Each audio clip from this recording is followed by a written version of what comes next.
Bismillahirrahmanirrahim. Let's start phrases and clauses. Phrases and clauses. अब phrase क्या होती है?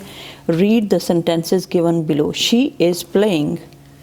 You are wonderful. Where are my shoes? अब ये phrases और clauses जो है वो क्या होते हैं? He came to visit me last evening. All these are sentences. A sentence is a group of words. कैसा वर्ड का ग्रुप होता है? वर्ड्स का ऐसा group that contains a subject, एक जिसके अंदर जैसे शी है, ही है, यू, वी, दे सब्जेक्ट होता है, एंड अ वर्ब जैसे प्लेइंग एंड ईटिंग, स्लीपिंग या ईट, स्लीप, और ये सारे वर्ब्स होते हैं. एंड मेक्स कंप्लीट सेंस, और इसके पूरी कंप्लीट सेंस बनती है, तो उसको कहते हैं sentence.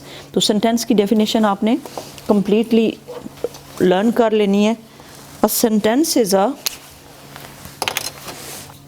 group of words that contains subject, verb and makes complete sense, और इसके अंदर complete sense बने. अब है यहाँ पे जैसे she is playing, you are wonderful. अब next हम करते हैं she is playing. अब यहाँ पे आपने subject बताना है कौन सा है. she is playing में subject कौन सा है? she, और प्लेइंग क्या है? वर्ब.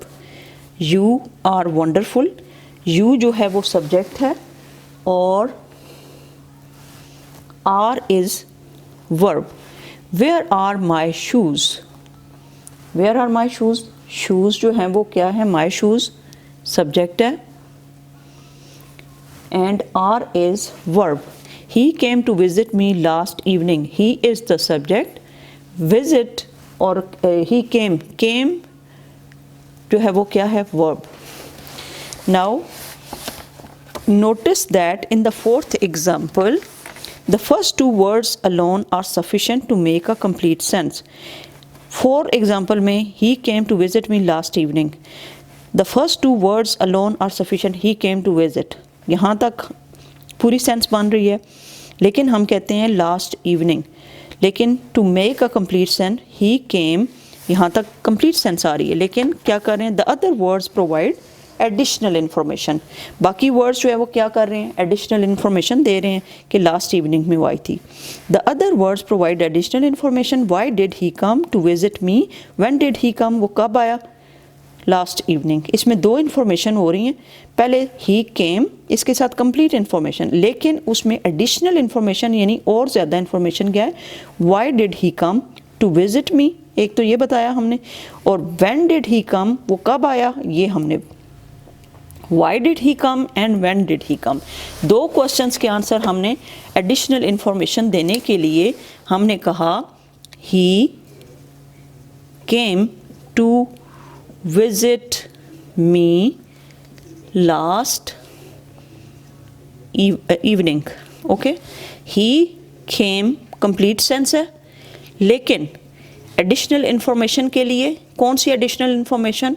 एक क्वेश्चन है why did he come, आया क्यों था? विजिट करने के लिए. why did he come एक ये क्वेश्चन, और when did he come, did he कम, और लास्ट इवनिंग में आया. ये दो एडिशनल इन्फॉर्मेशन हमने दी यहाँ पे. तो इसका मतलब है कि you can also use some sentences to give additional information. अब करते हैं फ्रेजेस एंड क्लॉजेस. अब फ्रेज इज़ अ ग्रुप, अब याद रखिएगा फ्रेज क्या चीज़ है? Phrase is a group of words, ऐसा group of words that does not contain a subject, जिसका सब्जेक्ट नहीं होता. Not contain a subject, a verb, does not make complete sense on its own, जिसकी कोई sense नहीं बन रही होती ऑन इट्स ऑन. इसके अंदर क्या नहीं होता? सब्जेक्ट नहीं होता, वर्ब नहीं होता, और does not make complete sense on its on. इसको कहते हैं फ्रेज. क्या कहते हैं? फ्रेज. अब इसकी डेफिनेशन एक दफ़ा. A phrase is a group of word that does not contain a subject and a verb and does not make complete sense, और उसकी पूरा मतलब नहीं समझ आता. Look once again at the fourth sentence given on your copy on page 79. He came to visit me last evening. The part of the sentence to visit me last evening, इसको मैंने पहले भी समझा दिया. नेक्स्ट है she left without saying goodbye. The part of the sentence without saying goodbye is a phrase without saying goodbye. इसकी अब sense जो है वो, इसके अंदर कोई वर्ब नहीं है, कोई इसका क्या उसको कहते हैं सब्जेक्ट नहीं है, और ये कंप्लीट सेंस इसकी नहीं बन रही। Without saying goodbye is a phrase. कौन सी फ्रेज है? Without saying goodbye, it's a phrase. Noun phrases, adjective phrases and adverb phrases. अब कितनी किस्म की फ्रेजेस हैं? Noun, sometimes instead of using a noun we use a phrase in its place. sometime हम noun की जगह पे phrase use कर देते हैं। a phrase that can replace a noun is called a noun phrase. जो noun की जगह पे यूज़ होगी उसको कहेंगे noun phrase. in the example given below, notice that the noun functions as the object in the first sentence and as the subject in the second sentence. पहले में she wants her breakfast now.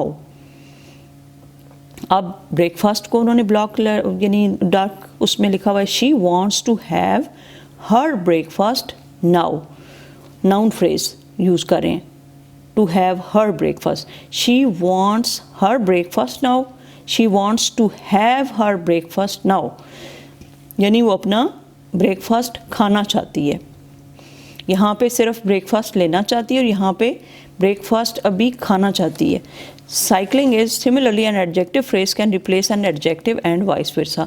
अब इसने noun को replace किया है, इसलिए ये noun phrase है। Okay, cycling is quite difficult. अब इधर नाउन आ गया cycling. Riding a cycle is quite difficult. अब ये नाउन फ्रेज है क्योंकि हमने साइकिल के लिए एक फ्रेज यूज़ किया है और वो है riding a cycle. Riding a cycle is a noun phrase. Okay, this is a bronze statue. Statue क्या होता है? जो एक मुजस्मा सा बना हुआ होता है। तो ब्रोंज एडजेक्टिव है, इसको जब हम रिप्लेस करते हैं made of bronze, this is a statue made of bronze, तो ये एडजेक्टिव फ्रेज है क्योंकि हम यहाँ पे इसकी क्वालिटी बताना चाह रहे हैं कि किस किस्म का उसका फिजिकल फीचर है, और वो एडजेक्टिव यूज़ होता है ना, तो ब्रोंज इज़ एन एडजेक्टिव। तो इसको क्लियर करने के लिए मेड ऑफ ब्रोंज यूज़ किया है, दिस इज एडजेक्टिव फ्रेज। इसी तरह the mud huts were all washed away in floods. Mud adjective है, इसके साथ made of word mud. The huts made of mud were all washed away in floods, यानी सारी बह गई, जब फ्लड्स आए तो सारी चीज़ें बह गई। तो ये हो गया एडजेक्टिव फ्रेज और ये हो गया नाउन फ्रेज। ये हो गया adjective phrase, this is noun phrase. Then is like the nouns and adjectives, adverbs too can be replaced by adverb phrases. अब एडवर्ब फ्रेजेस के साथ भी रिप्लेस हो सकते हैं। I found the book here, here adverb के लिए use हुआ है, तो यहाँ पे हम अगर हेयर के साथ इन दिस प्लेस रिप्लेस कर दें तो ये एडवर्ब फ्रेज हो जाएगी। I found the book here, I found the book in this place. Here की जगह पे हमने क्या कर दिया? In this place. She dances gracefully. अब यहाँ पे इसको मैं यहाँ पे कर देती हूँ ताकि थोड़ा सा मज़ीद क्लियर हो जाए। She dances gracefully, this is adverb. gracefully, gracefully is adverb. अब इसको हमने कैसे रिप्लेस किया? she dances in a graceful manner, तो हम इसको क्या कहेंगे? adverb phrase, क्योंकि हमने in a graceful manner लिख दिया, इसलिए ये क्या होगी? adverb phrase.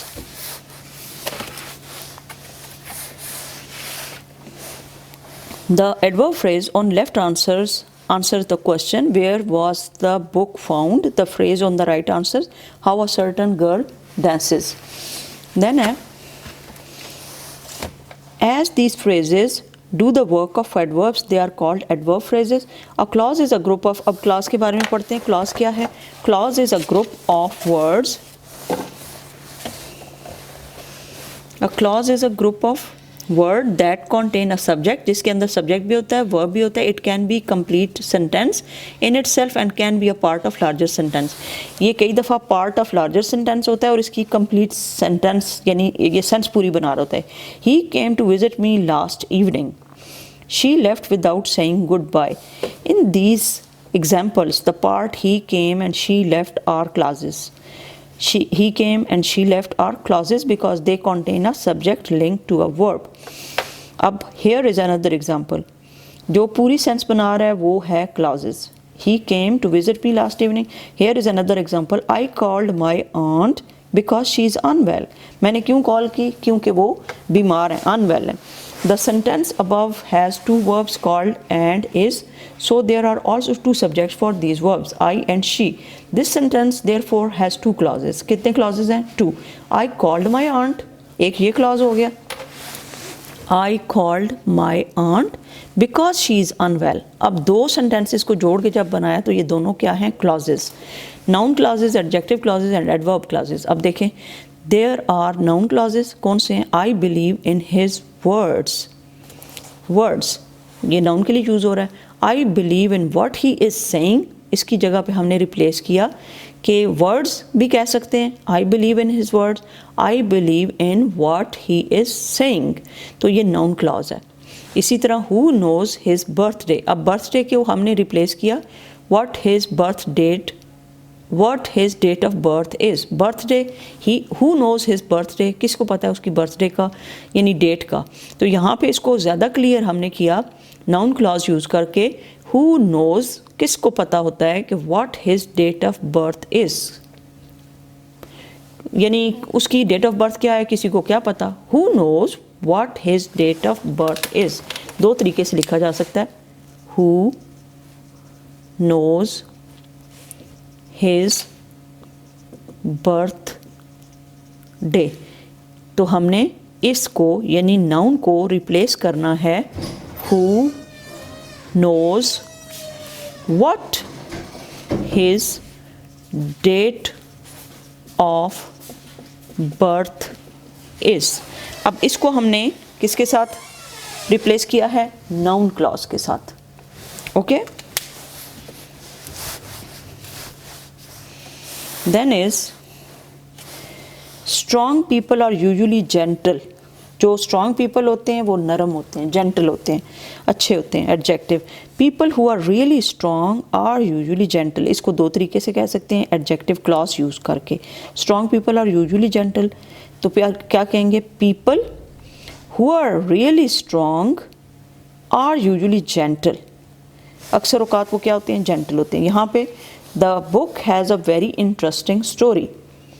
The book has a story which is very interesting. और ये हमने क्या यूज़ किया? Adjective clause. तो आपको ये दोनों तरीके से आना चाहिए कि आप उसकी एडिशनल इन्फॉर्मेशन कैसे दें या क्लॉजेस को कैसे यूज़ करें. The book has a very interesting story या फिर The book has a story which is very interesting. Next है adverb clause. Did you find the purse there? क्या तुम्हें मिल गया वहाँ पे पर्स? तो ये एडवर्ब है, इसको कैसे रिप्लेस करेंगे एडवर्ब क्लॉज के साथ? Did you find the purse where you had left it? Did you find the purse there? क्या तुमने वहाँ पे पर्स आपको मिल गया? आप यहाँ पे पूछते हो Did you find the purse where you had left it? There की जगह पे आपने क्या कर दिया?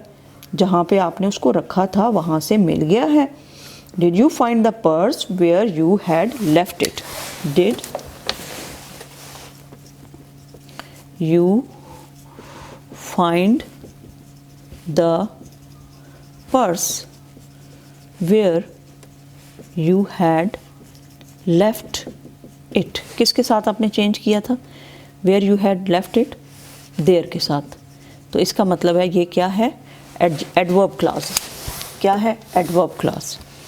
Did you find the purse where you had left it? Next है when will you reach Thata?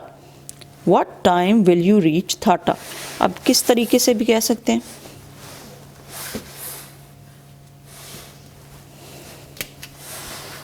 What time will you reach Thata? when भी कह सकते हैं. what time की जगह पे हम क्या यूज़ कर सकते हैं? when. और ये क्या होगा? adverb clause होगा. what time, when will you reach Thata और what time will you reach Thata. okay. When और व्हाट टाइम, इन दोनों को हम क्या कर सकते हैं, व्हेन और की जगह पे क्या यूज़ कर सकते हैं, व्हाट टाइम। ओके, जैसे आप कहते हो किसी से what time do you go to school, कब जाते हो स्कूल, तो उसके लिए व्हाट टाइम, या फिर ये कह सकते हो when do you go to school, आप किस वक्त जाते हो, तो ये क्या है, एडवर्ब क्लास।